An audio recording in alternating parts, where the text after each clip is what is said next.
திருப்பார்கடலை கடைந்து வரும் அமிர்தத்தை அசுரர்களுக்கு கிடைக்காமல் இருக்கவும், உலகம் சமநிலையுடன் இருக்க மகாவிஷ்ணு மோகினி என்ற பெண் அவதாரம் எடுத்து வருகிறார்.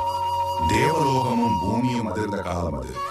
மகிஷி என்ற எருமை தலையுடைய அசுர அரக்கி தேவர்களையும் மக்களையும் துன்புறுத்தி வந்தாள். அசுர சக்திகள் பெருகி தெய்வங்கள் பதற்றத்தில் இருந்த நேரம் அப்பொழுது மகா விநாசனத்தை தடுக்க ஒரே ஒரு தெய்வ சக்தி வேண்டும் என்று தெய்வங்கள் பிரார்த்தனை செய்தனர்.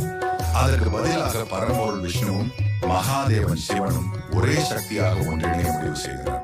உலகிலேயே மிகுந்த அழகுடன் கூடிய மோகினியை கண்டதும் சிவபெருமான் காதல் பயப்பட்டு இருவரும் அன்பில் திளைத்து ஒன்றிணைந்து தெய்வீக குணமும் கண்களில் அன்பும் பிரகாசிக்கும் கலியுகத்தில் கண் கண்ட தெய்வமாக இருக்கக்கூடிய குழந்தை உருவானது. அவரே பின்னால் ஹரிஹரபுத்திரன் என்றும் உலகம் முழுவதும் சுவாமி ஐயப்பன் என்றும் வணங்கப்படும் தெய்வீக சக்தி. அந்த தெய்வீக குழந்தையை முதலில் கண்டவர் பந்தளம் நாட்டு மன்னன் ராஜசேகரன். குளத்தின் மீது மிதக்கும் குழந்தையை பார்த்தவுடன் இவன் சாதாரண அல்ல, தெய்வீக அருள் உருவம் என்பதை மன்னன் உணர்ந்தார். குழந்தையின் கண்களில் பிரபஞ்சமே ஒளிவிடுவது போல தெரிந்தது. ஐயப்பன் மன்னனின் அரண்மனையில் மணிகண்டன் என்ற பெயரில் வளர்ந்தார். அப்படித்தான் விஷ்ணுவின் மோகினி அவதாரமும் சிவபெருமானின் அருளும் சேர்ந்த ஹரிஹரபுத்திரன் பகவான் சுவாமி ஐயப்பன் உலகத்திற்கு அவதரித்தார்.